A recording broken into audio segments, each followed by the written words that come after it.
So there's a need for a team in your community, and you've received your Sentinels of Freedom preliminary briefing. Now you can begin to form your leadership team.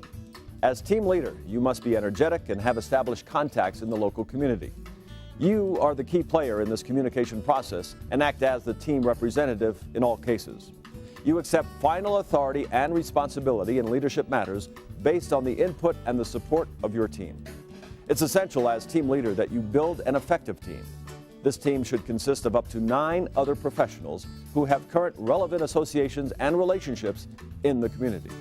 He came to me one day and said, I've got this idea of Sentinels of Freedom, of helping some really badly wounded veterans. Would you be interested in helping me? And I said, absolutely. And he said, I need some help on the vehicle side, because he knew I'd come from a family of car dealers. And I said, I'd be more than happy to. So it came down that when we started, Bill, who's an attorney by trade but is an investment counselor, Bill was sort of our financial advisor as to the young men that we'd bring in the program. In addition to the team leader, an efficient team could include an attorney, doctor, educator, financial planner, banker, builder, real estate broker or agent, possibly a clergy member. And lastly, the Sentinels organization will provide your team with a recently retired military officer to act as a military advisor and mentor. At this step in the process, you have weekly meetings and contact with your team members. It's critical to work as a team and keep informed of each other's activities. For organizational purposes, it will help to divide the larger team into 3 core teams with different responsibilities: the red team, the white team, and the blue team. The red team will be comprised of up to 3 members. They'll be responsible for seeking out and securing meaningful employment that includes an extensive training program. The appropriate job is one that has a future with a major corporation. The red team will make sure the applications and testing have been completed prior to the job acceptance and continue to work with the employer as mentor advisors. One of the members is actually inside the corporation that hires the individual, signs on as the team leader or mentor inside the corporation. He reports back to the team leader, of course, monthly on progress. This has proved invaluable because it's really somebody that has the influence still in corporate America.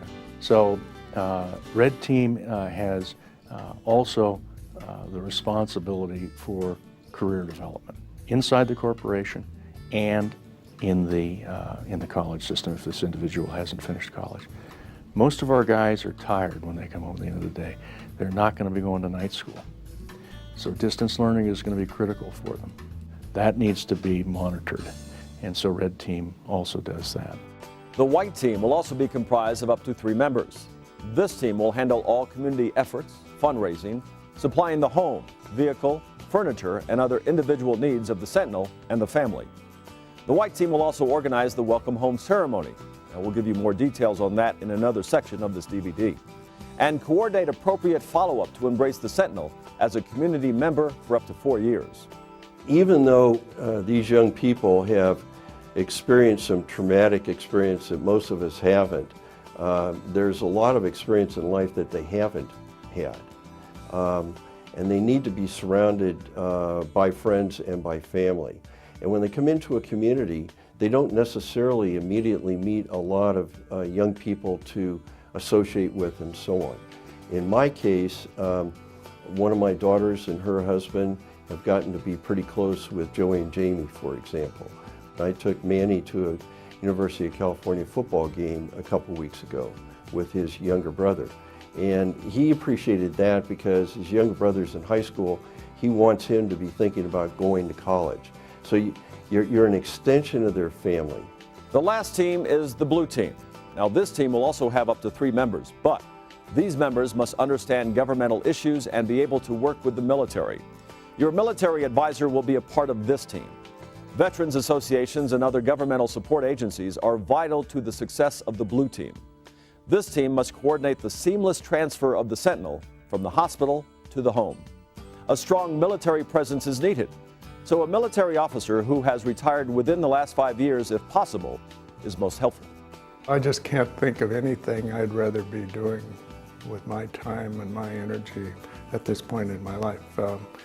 It's just really heartwarming to see these severely wounded service members coming back, becoming part of a community, contributing, succeeding in a field that they want to grow in. It's really heartwarming. A 10-person team is highly recommended for a successful Corps organization. Remember, they all report to the team leader and, most importantly, work together. But the leader must lead.